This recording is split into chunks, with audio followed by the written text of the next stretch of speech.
Right part. Brand new motor, freshy. You said earlier you might have to adjust spacers. I don't know. We'll find out. We will find out. Is that the first thing you usually do to a motor? Yes. Okay. Very first thing I do. Never trust the timing marks. Never. That's the first thing that you learn. Never trust timing marks on motors. Okay. Because they're always wrong. Okay. This is motor timed out anyway. Ain't no numbers. Just ticks. It just ticks. There is no numbers on it. Alright, so that is that. We will find out what we got. Okay. Where'd you get your motor analyzer? RC Juice. Okay. Cheap.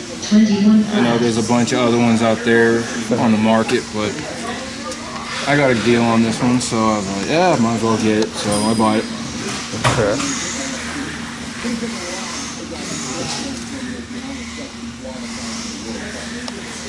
Let's see what this is.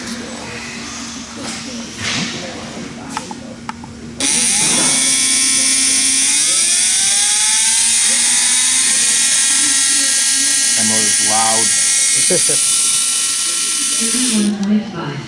That's a weak motor right now, but that thing is loud. That's loud. So you think by next week you can get it juiced up? I don't think this motor's right anyway from this factory. No, you got no in play.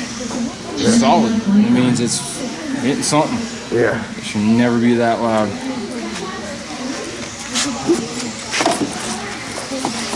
This is how your motors all should sound. Okay. This is a Micheal motor. Yep. 17.5. Okay. All motors should sound this quiet. This is what I do. Okay. Again. First, I always check time, make sure it's legit. Run it. Then if it ain't right, I play with it. And I bet this motor's weak.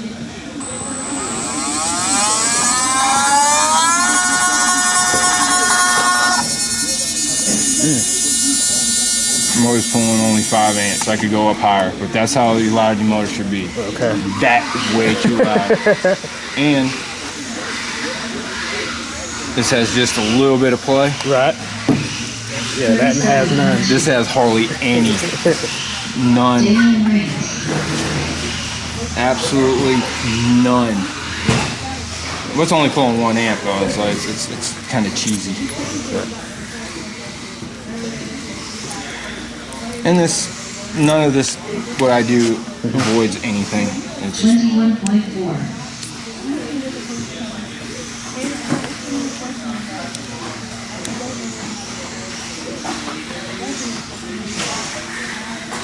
Good Lord Almighty. Got some, it's a good magnet. Really good magnet. This is what I want to say. 21.3. That's, see the clearance between your sensor board and the end of the rotor? Yep. You could probably just go a little bit closer, but I would just leave it right there. So that's actually pretty good. Okay. It's on the other end, you think? I don't know. 21.7. They give a bunch of spacers here and there. Yeah. I think it's, honestly, I think it's,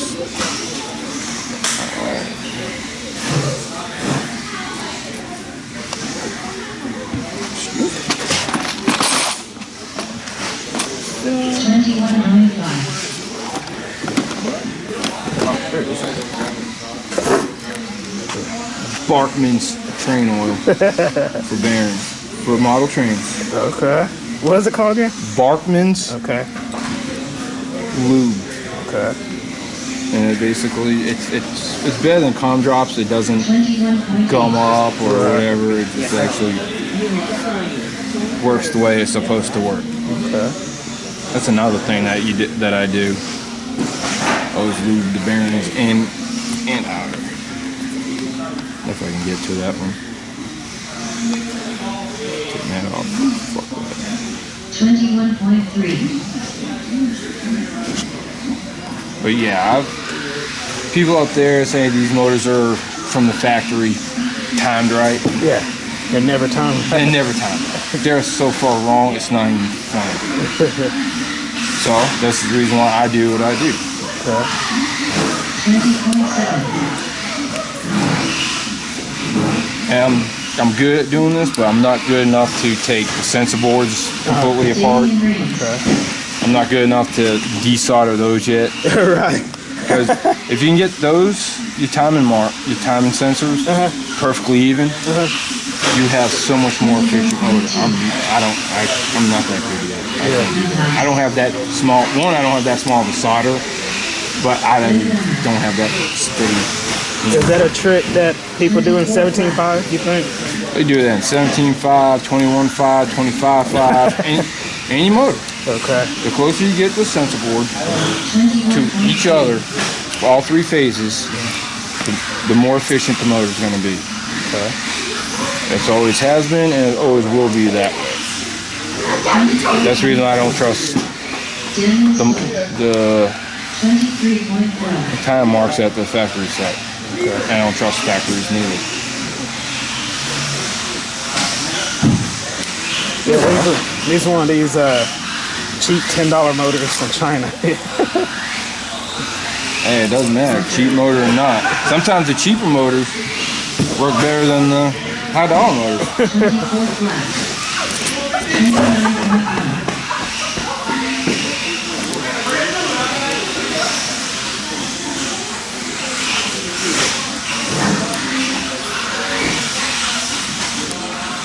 But yeah, it's just, you just try to make the motor more efficient if you can get everything closer and Especially in 17.5, right?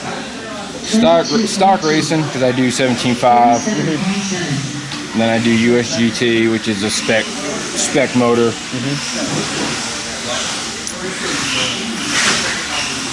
It's just all the same. Weird. So even in the VTA, my VTA class I run, the USGT, which we run a 25.5 in the VTA, a 21.5 in the USGT, 17.5 in the 17.5. I try to get all my motors like perfectly balanced between everything. Okay. 20.4. Good play now? Feels smoother. Okay. May have, let's see if there's a smaller, thinner shim in there. I could probably put a small one in that from that one, but we'll see what this will do now. And I don't think you can go much higher on the timing because we'll see. I don't know anything about this motor. This is a new weird motor on me. Like I said, cheap $10 motor. It works.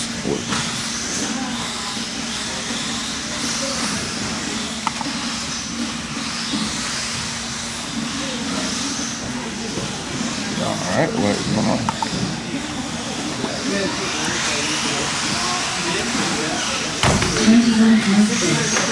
And you always gotta make sure your sensor's in the right way.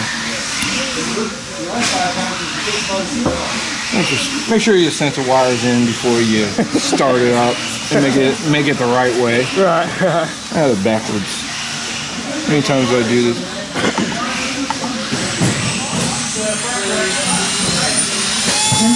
See how much quieter it is? Yeah. Because that shim was too tight. It's only 10 amps. Wow. Okay, what you think? Too much. Too much? Okay. Yeah, you'll burn this thing up Okay. instantly if you run it at 10 amps. 17.5, I try to get to around 6.5. And you just have to gear it right for the track because it's just the more efficient. Now you can go higher, but you're gonna kill your battery faster. You're gonna burn a lot of stuff up. So I run 17.5 about 6.5 amps. Okay. And that's like a good medium. Yes. Yeah, because you can play with gearing. So if you want to run higher gearing, you can play with that, and it won't get hot if you have a good fan on it. You can run lower gearing, and it's you find that fine medium between them all.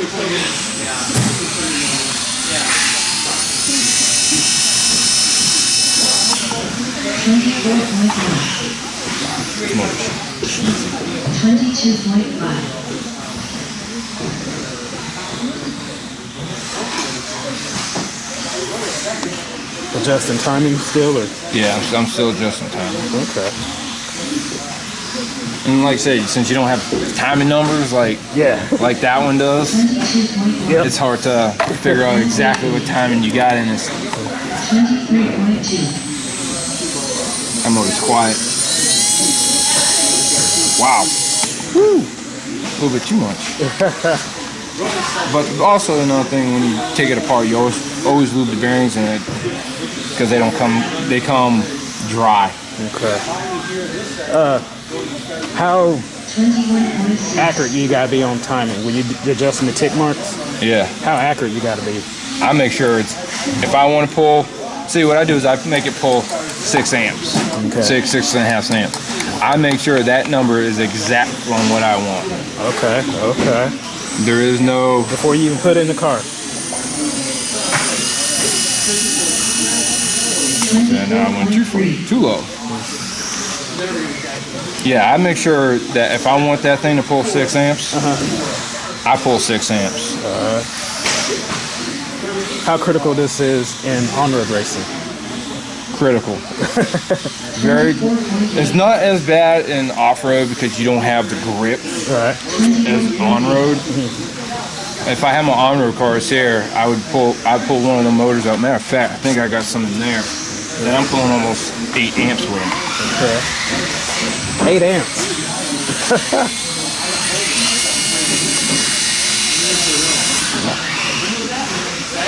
I remember going low.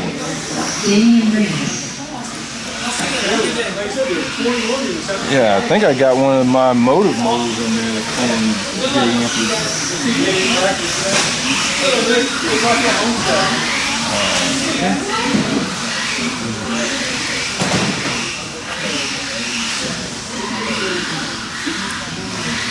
This is definitely crucial on our road. And that's what I mostly do. Yeah.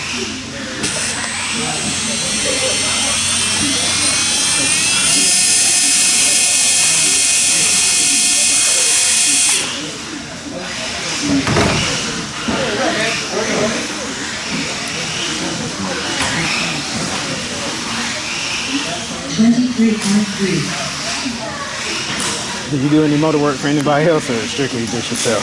Just me. Just me. I have done it for some people in here. Like I've done it for TJ and his little 1S 17.5 came a rocket ship after I just doing this, trying to get exact what I. And there's a couple other people I've done that's got the same. How much you usually charge? Nothing. If you're at the track, I don't charge anything. I'm just here for fun. Right. I'll help you out. But it's just, I got it. Why not use it? Yeah. Got the tool. Somebody's lacking a little bit of power. But he's running decent times. You just lacking a little bit. Just help him out a little bit.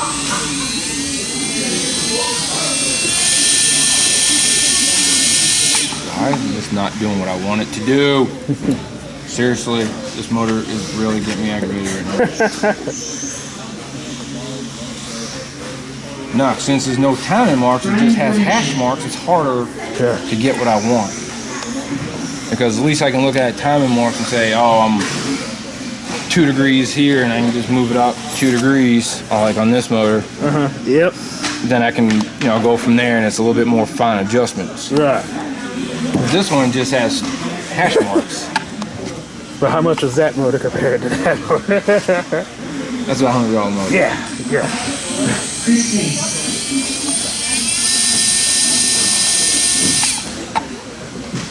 That was a $100 motor.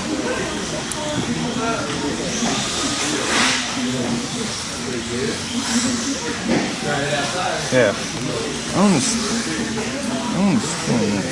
Every time I type. Then water. 21 flat. Yeah, what I want you to do is take this and home and see what you can do to it. Really not much. Seriously, I can't really do much on this one.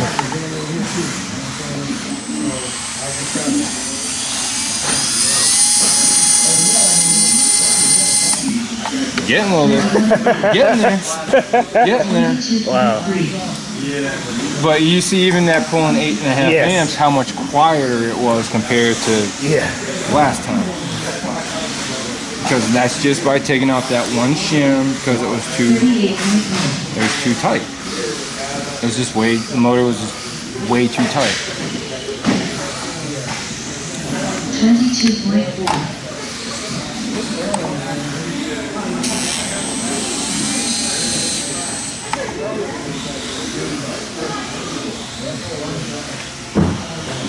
Alright, you weren't supposed to. 23.9.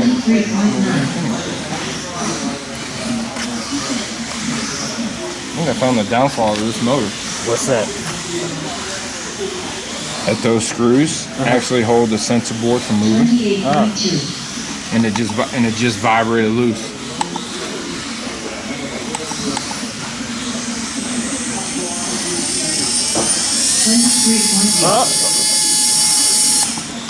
If you want to run it at 8 amps, you can do it. You can run anything at 8 amps. I wouldn't, but you can run it at 8 amps. 23.2. This motor got some power at 8 amps. Now, when you bump up the timing like I am, you have to gear for the track. Okay. There is no, 23.9. it's just, you're gonna, if you don't gear right, you're gonna heat it up to a point where it's just not gonna be efficient and blow up. Which I've done that before too many times. 24.1. Close. Honestly, I'm surprised how quiet it is after taking that shim off. 25.8.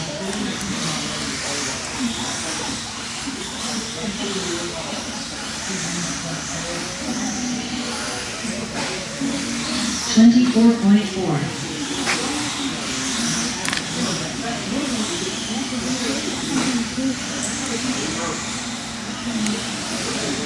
Come on, give me what I want. 25.7. Oh. 21.1. Sensor board.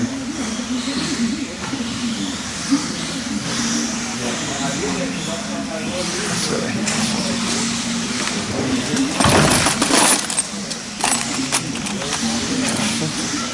24.2. 21.9. Delaware Junior.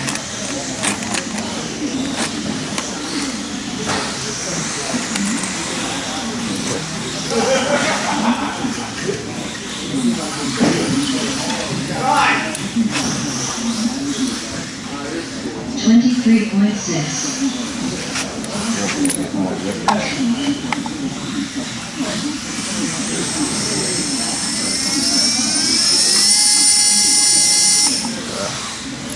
Wow. That touchy. Yes, this motor is very, very touchy. 22.7. And most people don't take this in consideration, do they? Nope. Nope, they do not. They just take a motor and put it in and they run it. But it's good. But they're not getting the best out of it. No, they're not. They're not getting. The only way people get the best out of these motors by just throwing them in is if they're running in a non-stock class. Okay. And they can run boost and all that through the speed control. Yeah. But if you're running a stock class, 21.1. you try to make the motor as most efficient as you can.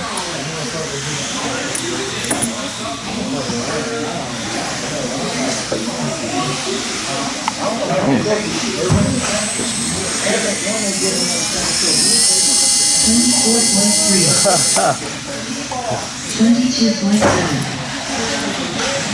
20.1. This motor is touchy. Seriously, I've never met a motor like this.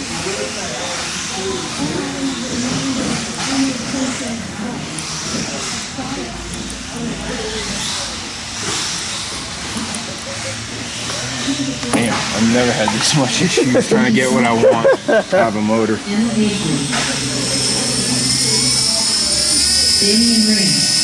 See, it's either I go too high or I go too low.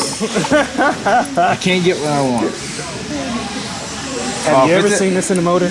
Yes. Yes, I have a couple of them in my box that's very, very, very temperamental. And it took me a while to get it. But when I got it, I was happy. I was like, finally. 20.6. 35.4. Pretty hard.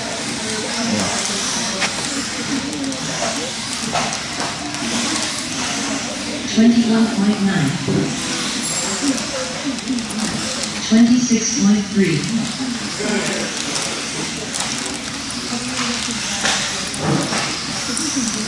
26.2. Yeah, I've never had this type of motor.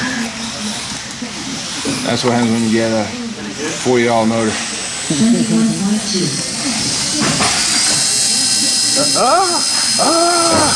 I'll just leave it right there. But like I said, 6.5 amps. That's what you want. Now let's find out what the exact timing is on it there. Okay. And you just hit the timing mode and just let it do its thing. 20 flat.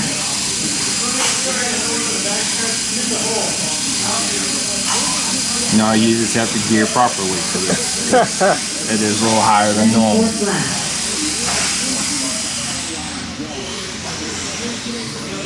53 degrees of timing. Is that good or bad? No, this is fine, but now look at you. Even though it says average, now you have to look at each sensor. Phase A, phase B, and phase C. Oh, they're all close. They're within 2 degrees of each other. So what you think about this motor so far? 23.1. Depends on what you run it in. I think it would be a good motor. Okay. 17.5 two-wheel drive off-road. Yeah, it would be very, very well. Okay. You just have to gear it so you don't burn it out since it's only 6.5 amps. But 25.8. my Orion, that's in this one, I had to bump that up to 6.5 amps to get the power out of it that I needed. Okay. But I geared down though. I have a, I don't even know what gear ratio this is. An 81, an 81 tooth spur and a 29 tooth pinion or 28 tooth pinion. Okay. So I had to gear that. I had to time that up. Then I have a track. How do you go about figuring out the gearing? 20.1. Like, just feel? Yeah, it's just what it. When it comes to gearing, you just have to. It also depends on the track layout, and the grip. Okay. If you don't have a lot of grip, you gear down so the tires aren't spinning so hard. If you got a lot of grip, where you can actually put a little bit more gear to it, put a little bit more gear, because your tires aren't spinning as much. Okay. It's the same thing on-road, off-road. We do the same thing. Okay. You have to gear it down to give you a little bit more traction, but out of the hole, you're gonna have a ton of traction. But if the track is really loose, you gotta gear down to 20.4. get your traction. Okay. And it's the same thing for out here. Okay. It's the same way. Okay. So what's your name? Michael, Okay. Michael what? French. Okay, so if people come to a track, they can ask you questions about motors? Yes. Or are you strictly just for us? Yeah, I'll help anybody out. I mean, even if I don't race and I have my stuff here, I'm here to have fun, help out people like you or whoever wants a 17.5 or any motor. It could be anything from a 25.5 all up to a 220. Hey, thank It you. all depends on what you want. Thank you, Michael. Yes, sir. You know you might have a line after this. It's all good. But it also depends on what the vehicle's doing too. Okay. That's the reason why I have a bunch of 17.5s. One's got a torque rotor, one's got a medium rotor, and one's got a high RPM rotor. So could you sit and watch somebody's car and say, hey, I can help you? Yeah. By just bumping up, just doing this, and I can do it in the car. You just have to take out your pinion gear so it doesn't spin. But I can do it in the car while it's sitting there. Thank you, Michael.